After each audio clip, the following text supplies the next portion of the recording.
Hello mga abangers! This is the day that the Lord has made. It's been a decade or more than a decade. Re-review natin to kasi nabili ko to sa kama ko na siya lahat. Ito yung bumili ako ng sapatos. Live selling na ba to? Yung comeback ko sa pag-hiking, advice din na magsuot talaga ng pang-cover kasi baka malanghap mo yung makukulong yung tubig sa loob ng sapatos. Parang lalab. Kasi pagpunta doon, bala ko sana doon ako. Bumili ako ng bag na ganito guys. Tapos meron kasi ito kasamang, ang ganda talaga nito guys. Talagang magagamit nyo siya. And especially, tapos ang maganda nito guys, may mga tubig-tubig kasi siya talaga. So isip ko ang bibiling ko yung San Marino Tuna Paella. Dami kong daldal. So, excited na rin akong gamitin ito. Okay, so see you there, guys. Wow!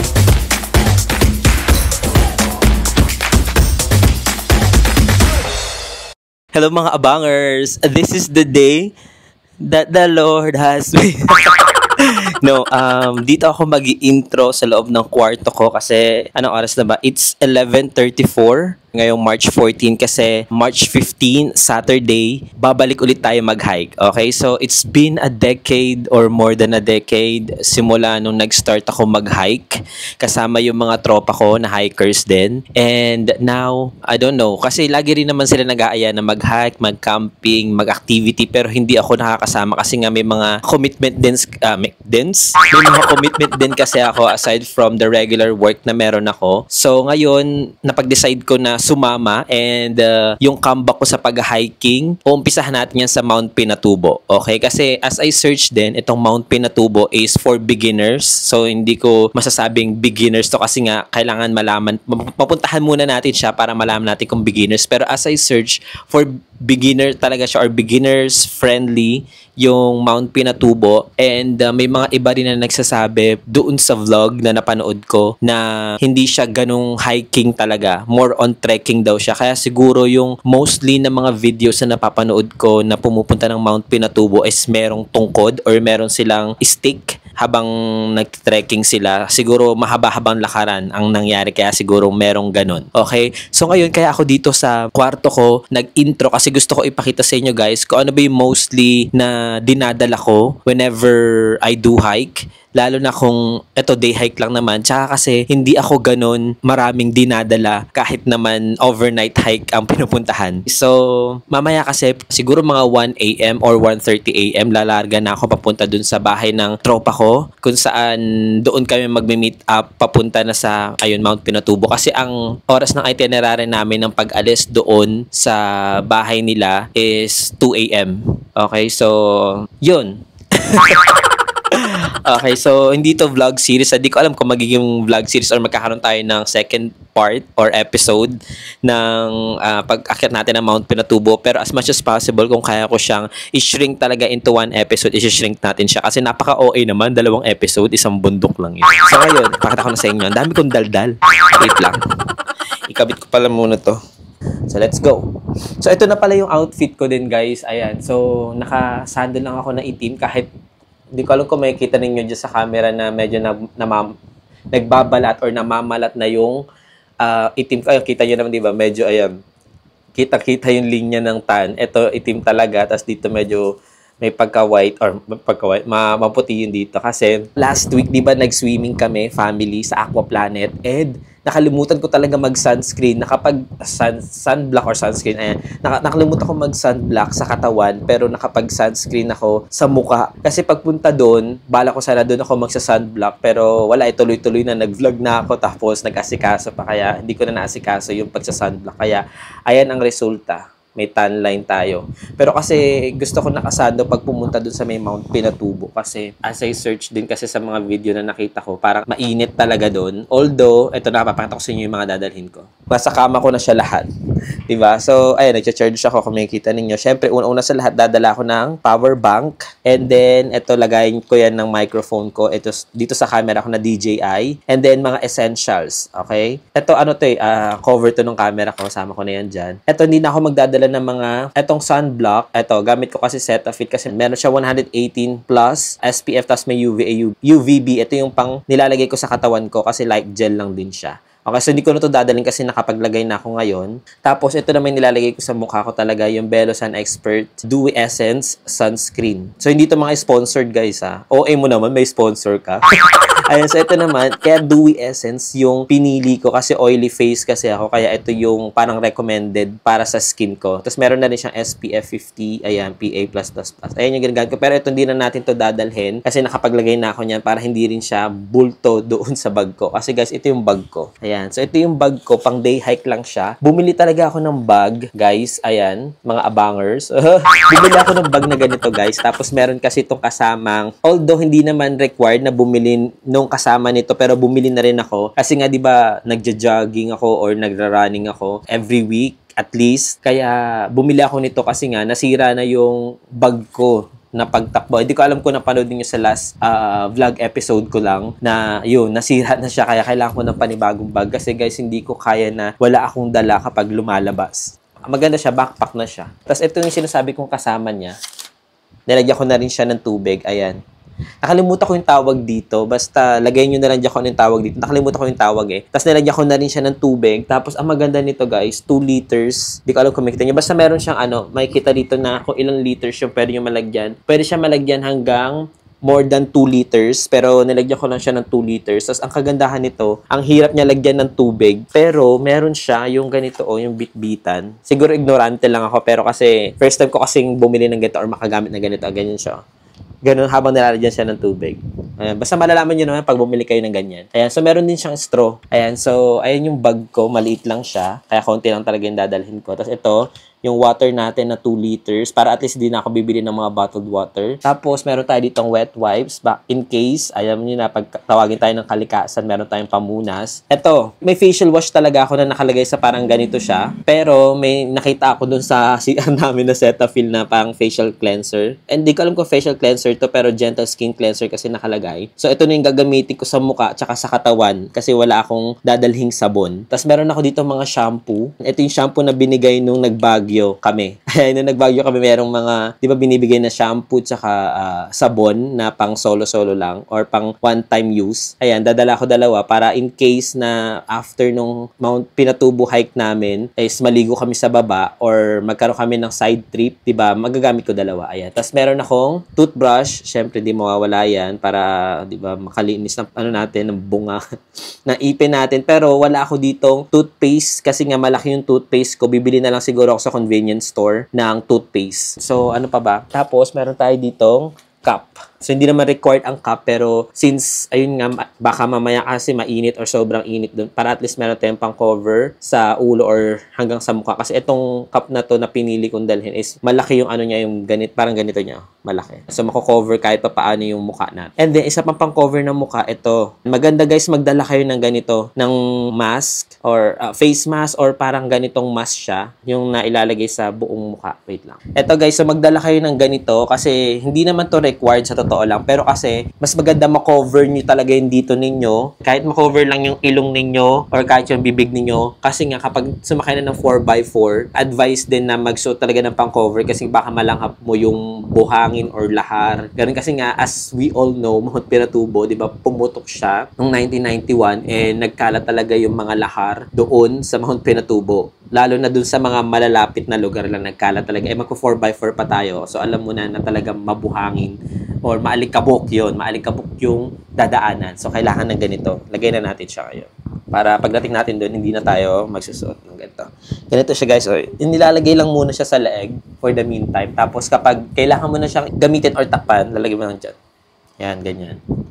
Kung makikita nyo guys, meron siyang logo na CM. Nakuha ko kasi ito as freebies sa Color Manila Fun Run. Okay, tapos ano pa ba yung mga dadaling ko? Tapos ito, meron akong 1 pair ng sando and then short para in case na mag-side trip kami, ayan yung gagamitin ko. Or sabihin na natin madumihan ako, mabasa yung damit na suot ko habang nasa Mount Pinatubo. At least meron akong pamalit. Tapos ito, meron akong jacket na dala. Kaya may jacket ako nadala na magagamit ko kasi syempre madaling araw tayo aalis. So baka malamig mamaya or sa sasakyan malamig. At least meron tayong magagamit na ganyan. Or sabihin na natin sobrang tirik ang araw. Isa rin yan sa pwede natin pang cover. So dito naman sa side na to, ano pa dito? Ito, medyas. Mamaya pakita ko sa inyo yung sapatos. Tapos isang underwear. Syempre baka mabasa ang underwear na suot natin ngayon. So meron tayong extra. And ito, shades. Syempre nga, since maaraw or mainit, so kailangan natin ng shades to protect our eyes. Wow. English. Tapos ito, para hindi tayo mag-amoy baktol, kailangan natin roll on or panglagay sa kilkili. Tapos syempre, perfume para mabango pa din kahit papaano ang tao na yan. Tapos meron ako dito dalawang towel. Itong towel na to, towel sana to sa muka. Pero since meron na tayong ganito, parang ayoko di ko na to dadalhin. Dadalhin ko na lang yung isang face towel na maliit lang to, na face towel na panggagamit ko pamunas if ever maligo after ng hike doon sa Mount Pinatubo or kapag may side trip kami, at least meron akong pamunas na towel sa katawan. So hindi ko na to dadalhin. Kasi ito, pwede naman to pamunas sa mukha eh. Tapos, yun lang. Isa pa guys, ito pala, yung bag na pinakita ko sa inyo, ito guys, kasama yung itong water lagayan, water jug. Itong water lagayan to at saka jug, i-review natin to kasi nabili ko to sa TikTok app. Hindi ko alam kung pwede sabihin yung TikTok app dito, pero yun, nabili ko to sa TikTok app guys. At kung gusto ninyong maka-avail nito after kung mag-review, punta kayo sa TikTok app ko or sa TikTok profile ko, magpo-post ako nito sa Yellow Basket para at least, di ba, hindi lang ako yung makinabang sa mga ganitong mga bagay na nadidiscover ko. Kayo din. Okay?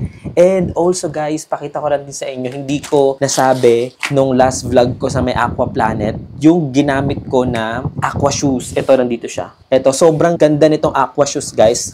Plano ko nga sana magdala nito dito sa may Mount Pinatubo kasi nga, yung dadaanan kasi doon, may mga tubig-tubig kasi siya talaga. Pero ang dadalhin ko na lang is ito na lang yung dadaling ko, yung tsinelas ko. Para in case na meron kaming side trip na dagat or kung ano man pagliliguan. Ito, meron akong tsinelas na dala. Tapos ito, gusto ko lang i-review ito kasi hindi na ako nakapag-review dun sa may Aquaplant kasi medyo tuloy-tuloy kasi activity namin tsaka yung happenings. So, wala, di ko na siya na-review. Pero ang ganda talaga nito guys, talagang magagamit nyo siya. And especially, siguro, mas makakapag-review ako nito kasi nagpaplano din ako na mag-free diving. Hindi ko pa alam kung saan ako mag-free dive. So, abangan nyo na lang kung saan. And ito yung gagamitin ko. Tapos, kung gusto ninyong malaman kung saan ko ito nabili, punta kayo sa TikTok app ko and then maglalagay ako ng Yellow Basket. Wow, kumikita ang kabuhayan. Hindi naman sa ganun, guys. Kasi gusto ko i-share sa inyo yung mga bagay na nabibili ko na nadi-discover ko na pwede ninyong magamit din, possibly.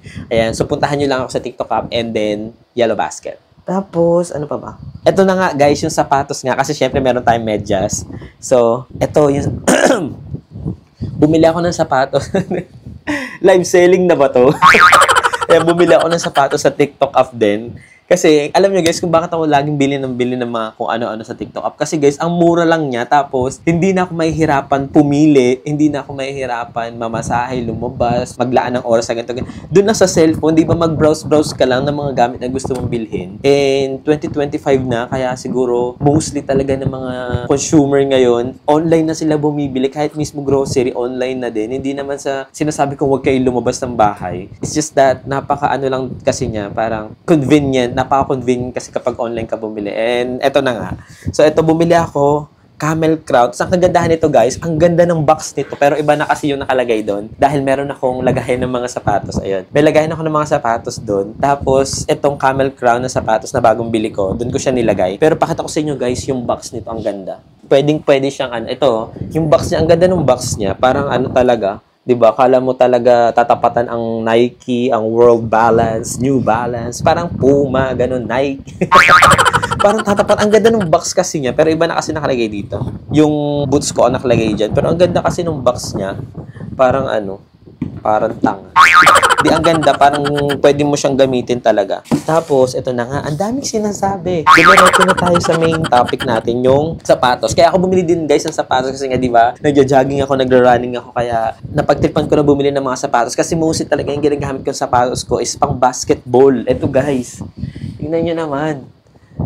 Ayan, pang-basketball kasi yung sapatos ko na nandito. Kaya kapag tumatakbo ko, ayan yung gamit ko. Ang bigat niya. Tapos, kahit hindi naman tight yung pagtali ko talaga, ang sakit niya sa paa. Ganun, pag tumatakbo. Kasi, alam ko naman, may pagtakbo din naman sa, sa basketball or sa ibang activity na sports.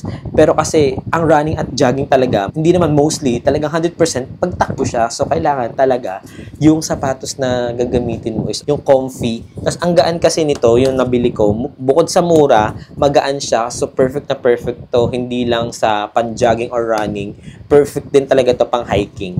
Ayan. Kung kita nyo naman yung ano niya, oh. Diba? Kakapit talaga siya sa mga lupa-lupa, sa mga bato, or kahit may tubig man siya, parang kakapit siya. Tapos ito, kung makita nyo dito, parang ano siya, yung air balloon. Yung parang ano siya, yung makakahinga, yung paa mo, or sabihin na natin kapag nalubog siya sa tubig, hindi siya yung makukulong yung tubig sa loob ng sapatos. Parang lalabas din siya kasi nga para siya may ganyan, may fishnet. Ayun. So, sobrang gaan niya. So, excited na rin akong gamitin ito. So, bukod dun sa bag na i-review natin habang sa Mount Pinatubo, i-review din natin tong sapatos na to. Kasi ayoko naman na mag-share ako sa inyo sa Yellow Basket, bibili kayo doon na sabihin natin kahit mura man yan, at least quality yung na-share ko sa inyo. Diba? Hanggang sa susunod. Ayun lang naman guys. So, anong oras na ba? 11:52 na. So, I still have like 1 hour or more than 1 hour. So, ang gagawin ko na siguro is mag-edit ako ng isang vlog episode bago ako umalis. And then, aayusin ko na to. Ilalagay ko sa bag na sana magkasya siya kahit ang liit lang niya. Ang liit lang ng bag ko guys. So. Tapos ang dami kong ilalagay. Pero feeling ko naman kakasya siya. And ayun pa pala, kukuha din pala ako sa baba ng sandbag or yung plastic bag para at least meron tayong lagayan ng mga basang gamit if ever merong basa or merong madumi na pwede nating lagay doon. So siguro, kaya din ako dito nag-intro guys sa kwarto ko, sa bahay namin kasi hindi ko na i-cover or hindi na ako mag-video papunta doon sa bahay ng tropa ko. Alangan naman, di ba? Tapos siguro yung next clip na mapapanood ninyo, siguro kapag nandun na kami sa my meeting place bago mag-jump off sa Mount Pinatubo. Okay, so see you there guys! Wow! Excited! Let's go! I don't think so. No, no, no, no. Okay. Andito pa rin ako, no? Sabi ko nga, next clip ko, nandun na ako. So, nag-last touch lang ako dito sa mga dadaling kong gamit. And as I double check, kasi meron pa akong mga ibang nalimutan, buti na lang talaga, nag-check talaga ako bago ang lahat. Ito pa yung mga iba pang gamit na dadalhin ko. So, kailangan natin ng valid ID. So, dinala ko na yung driver's license ko, hindi ko napapakita, ayan. So, dala tayo ng valid ID kasi kailangan doon sa registration. Tapos, dala ako ng ito, mga wallet. Kung meron akong coin purse dito, para kailangan natin ng budget. Tapos, ito, wallet for cash. Pero konti lang yung cash kasi na dinadala ko lagi. Tapos, dala tayo ng card. Ayan, para pwede tayo mag-withdraw. So, ang dinala ko is GCash. Hindi na ako nagdala ng mga pang-bank card ko para syempre, di ba, for safety. Kung kunin nyo to, kunin nyo na. Para konti lang kasi yung laman nun. Tapos, dala din ako ng health card para in case of emergency. Kapag umalis kasi ako, lagi akong may dalang ganito health card para magamit natin in case of emergency. Ulit-ulit. So yun, ano pa ba yung dala ko?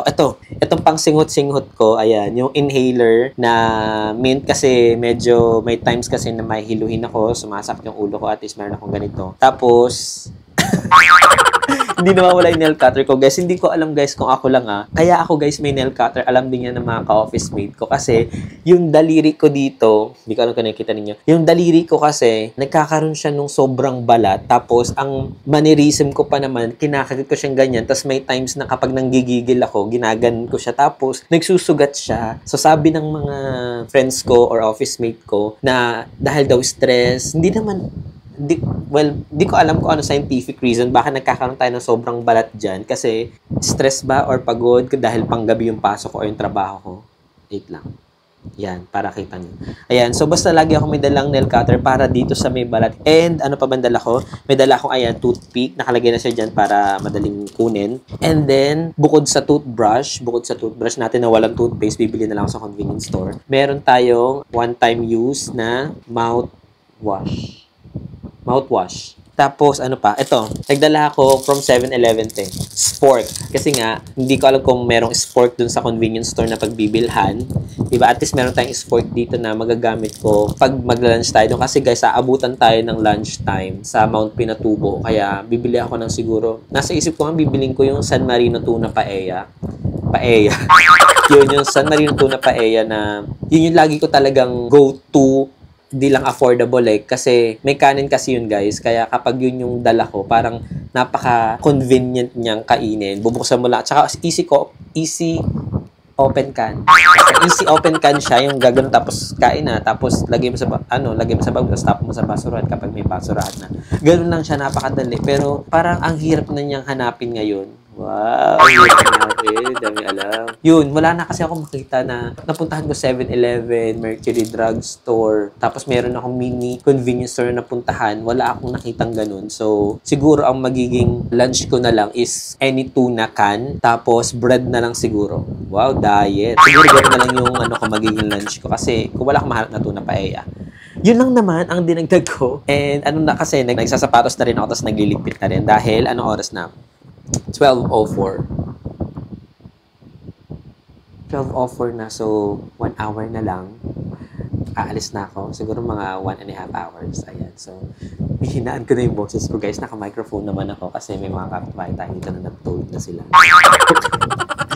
Okay, see you guys sa Mount Pinatubo. Bye! I don't think so. No, no, no, no. I don't think so.